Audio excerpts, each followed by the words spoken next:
కూడి వచ్చిన అందరికీ మన ప్రభువును రక్షకునైనటువంటి యేసుక్రీస్తు వారి పేరిట ప్రత్యేకమైనటువంటి వందనాలు. మంచిది ప్రియులరా, ఎఫెసీయులకు రాసినటువంటి పత్రిక 5వ అధ్యాయంలో 15వ వచనాన్ని మనం చూద్దాం. దినములు చెడ్డవి గనుక మీరు సమయమును పోనీయక సద్వినియోగము చేసుకొనుచు అజ్ఞానుల వల్లే కాక జ్ఞానుల వలె నడుచుకున్నట్లు జాగ్రత్తగా చూచుకొనుడి. ప్రియులారా, ఇక్కడ ఈరోజు దేవుని యొక్క వాక్యము మనందరితోటి సూటిగా కొన్ని విషయాలు మాట్లాడుతూ ఉంది. అదేంటంటే, ఈ భూమి మీద అజ్ఞానులు ఉన్నారు, జ్ఞానులు ఉన్నారు. ఏంటి డిఫరెన్స్ ఏంటి? అజ్ఞానులకి జ్ఞానికి డిఫరెన్స్ ఏంటి అనగానే, ఏవో కొన్ని వేల డిగ్రీస్ లేదంటే కొన్ని కోట్ల డిగ్రీస్ సంపాదించినంత మాత్రాన, లేదంటే కనుక ఒక ధనవంతుని యొక్క కుమారునిగా ఈ భూమి మీద పుట్టినంత మాత్రాన, లేదు అంటే కనుక మనకి ఏదైనా ఒక విషయంలో స్కిల్, అది డ్రైవింగ్లో అవ్వచ్చు, లేదంటే మాట్లాడడంలో అవ్వచ్చు, లేదంటే ఏదో ఒక దాంట్లో స్కిల్ మనకి పర్ఫెక్ట్గా ఉన్నంత మాత్రాన మనం జ్ఞానులం కాదండి. ఎందుకంటే నీ దగ్గర ఎన్ని స్కిల్స్ ఉన్నా, నీ దగ్గర ఎంత నాలెడ్జ్ ఉందో నువ్వు ఫీల్ అవుతున్నా, అది నాలెడ్జే కాదు, అవి గొప్పతనమే కాదు. ఎవరింతకి గొప్పవారు అని మనం ఆలోచించినట్లయితే, ఈరోజు దేవుని యొక్క వాక్యం మనతో మాట్లాడుతుంది. ఎవరైతే కాలాన్ని లేదా సమయాన్ని సద్వినియోగం చేసుకుంటారో వారు మాత్రమే జ్ఞానులు. సమయాన్ని సద్వినియోగం చేసుకోవడం అంటే ఏంటి? ఇంతకీ సమయాన్ని సద్వినియోగం చేసుకోవడం అంటే ఏంటి అనేది ఒక ప్రశ్న. ఎందుకు అనగానే, ప్రతి ఒక్కరు కూడా సమయం గురించి మాట్లాడినప్పుడు, లేదంటే కాలం గురించి మాట్లాడినప్పుడు రకరకాలుగా మాట్లాడుతూ ఉంటారు. రకరకాలంటే రకరకాలుగా. ఇదిగో ఒక సెకండ్ విలువ తెలియాలంటే వీళ్ళని అడగండి, ఒక నిమిషం విలువ తెలియాలంటే వీళ్ళని అడగండి, ఒక గంట విలువ తెలియాలంటే వీళ్ళని అడగండి. అంతా బాగానే ఉంది. ఇప్పుడు వాళ్ళందరూ కూడా ఆ సమయాన్ని సద్వినియోగం చేసుకోలేదు కాబట్టి అందులో ఫెయిల్ అయ్యారేమో. వాళ్ళకి ఇంకొక అవకాశం ఉంది లేదంటారా? వాళ్ళకి మరొక అవకాశం ఉందంటారా లేదంటారా? ఈ సంవత్సరం ఫెయిల్ అయినటువంటి వాళ్ళకి నెక్స్ట్ ఇయర్ పాస్ అవ్వడానికి ఒక అవకాశం ఉందా లేదా? ఈ సంవత్సరం జాబ్ కొట్టలేనటువంటి వాళ్ళకి, ఈ సంవత్సరం జాబ్ సంపాదించలేని వాళ్ళకి మరొక సంవత్సరం మరొక అవకాశం ఉందంటారా లేదంటారా? ఉంది. మరి అవకాశం ఉన్నటువంటి దాన్ని సద్వినియోగం చేసుకోకపోతే, సద్వినియోగం చేసుకునే అవకాశాలు ఉన్నాయి, పాసిబిలిటీస్ ఉన్నాయి. There are so many possibilities.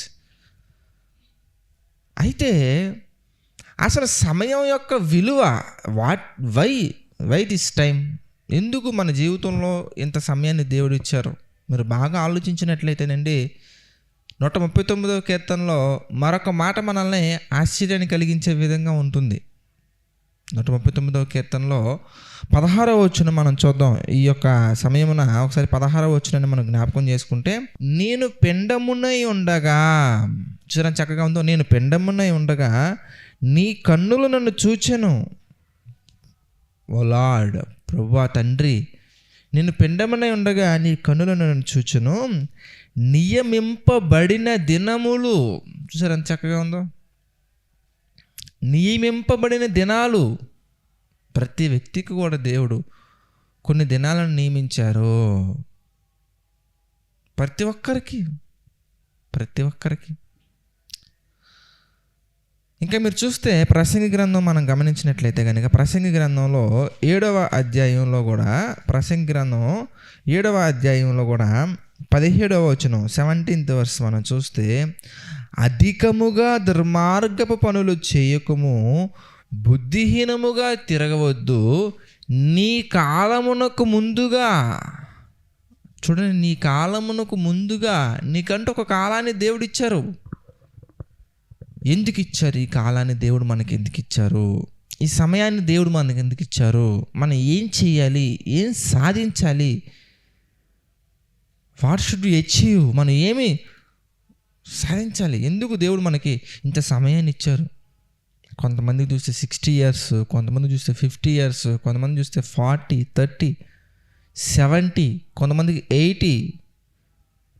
ఏంటి ఈ సమయం యొక్క ప్రాముఖ్యత ఏంటి? ఎందుకు దేవుడు మన జీవితం నిన్ను ఇచ్చారు అనగానే, మనందరం ఏదైతే ముఖ్యమైనదో, ఏదైతే అవసరమైనదో దాన్ని పక్కన పెట్టి, ఏదైతే లేకపోయినా కానీ దేవుడు యాక్సెప్ట్ చేస్తారో. ఏమంటే ప్రపంచం అంతా మనల్ని యాక్సెప్ట్ చేసింది అనుకోండి, నీకు ఒక మంచి ఉద్యోగం ఉందనుకోండి, ప్రపంచం అంతా నిన్ను యాక్సెప్ట్ చేస్తుంది. ఏ విధంగా? అబ్బా ఎంత గొప్పడ్రా, మంచి ఉద్యోగం సంపాదించాడ్రా, వాళ్ళ మదర్ పడిన కష్టానికి, వాళ్ళ ఫాదర్ పడిన కష్టానికి ప్రతిఫలం దక్కేసింది.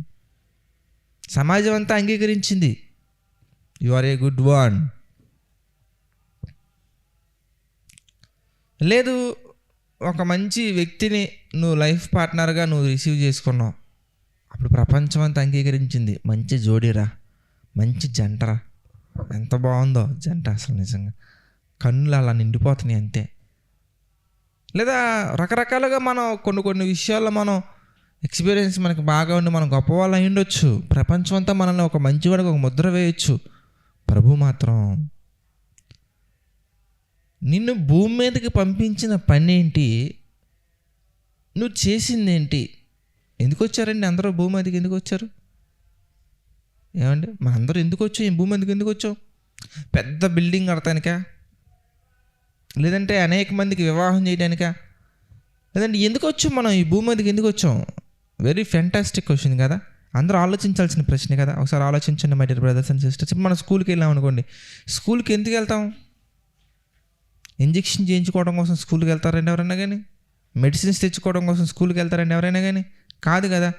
స్కూల్కి చదువుకోవడానికి వెళ్తాము, కాలేజ్కి చదువుకోవడానికి వెళ్తాము, హాస్పిటల్కి ట్రీట్మెంట్ కోసం వెళ్తాము, ల్యాబ్కి ఎక్స్పెరిమెంట్స్ కోసం వెళ్తాము. చూసారా, ప్రతి ప్రాంతానికి వెళ్ళటానికి ఒక ప్రణాళిక మనకుంది, ఒక ప్రాముఖ్యత, ఒక ప్రణాళిక మనం కలిగి వెళ్తున్నాం. ఒక హాస్పిటల్కి వెళ్తున్నామంటే ఒక ప్రణాళిక కలిగి వెళ్తున్నాం, ఒక స్కూల్కి వెళ్తున్నామంటే ఒక ప్రణాళిక కలిగి వెళ్తున్నాం. ఒక పని ఉంది, స్కూల్కి వెళ్ళటానికి ఒక పని ఉంది, హాస్పిటల్కి వెళ్ళడానికి ఒక పని ఉంది. ఎవరైనా కానీ డాక్టర్ గారు ఏంటంటే ఈ మధ్య అసలు రావట్లేదంటే ఎలా ఉంటుందండి? మనకి వీడియంటే అలా మాట్లాడుతున్నారు అనుకుంటాం. హాస్పిటల్కి రాకపోతే ఎవరో ఫీల్ అవ్వకూడదు. అంటే ప్రతిదానికి ఒక పని పెట్టారు దేవుడు, మనం కూడా పెట్టుకున్నాం కొన్ని పనులు. అయితే మరి నువ్వు ఈ భూమి మీదకి ఎందుకు వచ్చావు? ఆ పని ఏంటి? స్కూల్కి వెళ్ళటానికి ఒక పని ఉంది, హాస్పిటల్కి వెళ్ళటానికి ఒక పని ఉంది. ఇలా ప్రతిదానికి ఒక పని ఉన్నప్పుడు నువ్వు భూమి మీదకి రావడానికి గల పని ఏంటి? What is the purpose? ఏంటి ఆ పర్పస్ ఏంటనే మనం ఆలోచించగలిగినట్లయితే దేవుని వాక్యం మనతో సెలవిస్తుంది. ఎఫెసీయులకు రాసిన పత్రిక 1:4-6 మనం చూస్తే, పరిశుద్ధులుగా నిర్దోషులుగా దేవుని ఎదుట మనం నిలబడాలి. మనందరం కూడా పరిశుద్ధులుగా నిర్దోషులుగా ఆయన సన్నిధిలో నిలబడాలనే ఉద్దేశంతో ఆ పని మనకు అప్పగించి మన క్యారెక్టర్ని మనం మార్చుకోవడానికి, మన జీవితాన్ని మనం సరిదిద్దుకోవడానికి దేవుడు మనల్ని ఈ భూమి మీదకి పంపించారు. అది మనం ఈ భూమి మీదకి రావాలనుకున్నటువంటి పని. ఇప్పుడు ఇది లేకుండా నువ్వు ఎన్ని సంపాదించినా ఉపయోగం లేదండి. దేవుడు నీకు అప్పగించిన సమయంలో దీనిని పక్కన పెట్టి, అనగా నీ క్యారెక్టర్ని మంచిగా పెట్టుకునే పని పక్కన పెట్టి నువ్వు ఎంత సంపాదించినా, ఎంత మంచి గొప్ప స్థితిలో ఉన్నావో నువ్వు ఫీల్ అయినా కానీ ఉపయోగం లేదు ప్రియులారా. నీ హెల్త్ చాలా పర్టికులర్గా చాలా ఆరోగ్యంగా ఉంది, బట్ నీ క్యారెక్టర్ మాత్రం బాగాలేదు. శరీరపరంగా నీ ఆరోగ్యం చాలా ఉన్నతంగా ఉంది, బట్ ఆత్మీయంగా నువ్వు మృతుడివై ఉన్నావు. అప్పుడు నువ్వు పరలోకానికి వెళ్ళే అవకాశం లేదు. శరీరంలో ఎన్నో రకాల రోగాలు ఉన్నాయి, ఆత్మ మాత్రం సిద్ధంగా పరిశుద్ధంగా ఉంది, మనం పరలోకానికి వెళ్తాం. లాజరు గారి జీవితం మనం చూస్తే తినడానికి తిండి లేదండి, ఒంటి నిండా కురుపులు ఉన్నాయండి. ధనవంతుడు బల్ల మీద ఉండిపడి రొట్టె ముక్కలతో ఆకలి తెచ్చుకున్న గురునండి. అయినప్పటికీ లాజరు పరదేశులకి వెళ్ళారు లేదా మీరు ఆలోచించండి. అంటే మీరు చక్కగా బైబిల్లో ఉన్న విషయాలు అంటే ఆ స్టడీ చేస్తే, అనాలిసిస్ చేస్తే దేవుని కొరకు బ్రతకాలి. ఎలా బ్రతకాలి అంటే దేవుడు చెప్పిన విధంగా బ్రతకాలి. ఏం సంపాదించాలి అనగానే ఇదిగో పరిశుద్ధత, నిర్దోషిత మనం సంపాదించాలి. అందుకే ప్రకటన గ్రంథము 2వ అధ్యాయము 22వ వచనం మనం చూద్దామండి. దేవుడు మనకి ఎంత గొప్ప సమయాన్ని ఎందుకు ఇస్తున్నారు, దేవుడు సమయాన్ని ఇవ్వటం వెనుక ఉన్నటువంటి ఉద్దేశం ఏంటని మనం ఆలోచించినట్లయితే కనుక ప్రకటన గ్రంథము 2వ అధ్యాయము 21వ వచనం మనం చూస్తే, మారు మనస్సు పొందుటకు నేను దానికి సమయమిచ్చి తిని. మారు మనసు పొందటానికి దేవుడు సమయాన్ని ఇస్తున్నారు. అది మనం మర్చిపోకూడదు. ప్రతి మనిషికి కూడా ఎందుకింత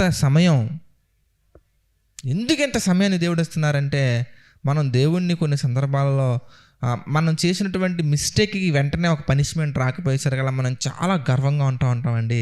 కానీ దేవుడు మనకి సమయాన్ని ఇస్తున్నారు. దేవుడు మనకి ఏమిస్తున్నారు? సమయాన్ని ఇస్తున్నారు. దేనికి ఇస్తున్నారు? మారు మనస్సు పొందటానికి. కనుక మనం ఏం చేయాలి? మారు మనస్సు పొందాలి. అది సమయానికి ఉన్నటువంటి ప్రాముఖ్యత. దేవుడు మనకి సమయాన్ని ఇవ్వడానికి ప్రాముఖ్యత మనం గుర్తించి మనం ఏం చేయాలంటే, ఏవో సంపాదించడం కోసం వేటి కొరకు కన్నీటి ప్రార్థన కాదులే. కానీ ప్రియులారా, నీలో ఉన్నటువంటి నీలో ఉన్నటువంటి దేవునికి అవిధేయమైన లక్షణాలు, దేవునికి వ్యతిరేకమైన క్వాలిటీస్ ఎలా తీసివేసుకోవాలి, ఎలా మనం దేవుని సన్నిధిలో పరిశుద్ధులకు నిలవబడాలి, వీటి మీద శ్రద్ధ పెట్టి, వీటి మీద ఫోకస్ పెట్టి పరిశుద్ధులుగా, నిర్దోషులుగా ఎలా నిలబడాలో మనం ప్లాన్ చేయాలి. కనుక my dear brothers and sisters, దీని మీద మనం శ్రద్ధ పెట్టి మనం ముందుకు వెళ్ళాలని మనస్ఫూర్తిగా కోరుకుంటున్నాను. ఈ మాటలు మీ అందరూ హృదయంలో నీరు కట్టి ఫలింపు చేయాలని ప్రభు పేట మనం చేసుకుంటున్నాను, ప్రభు పేట ఆశిస్తున్నాను.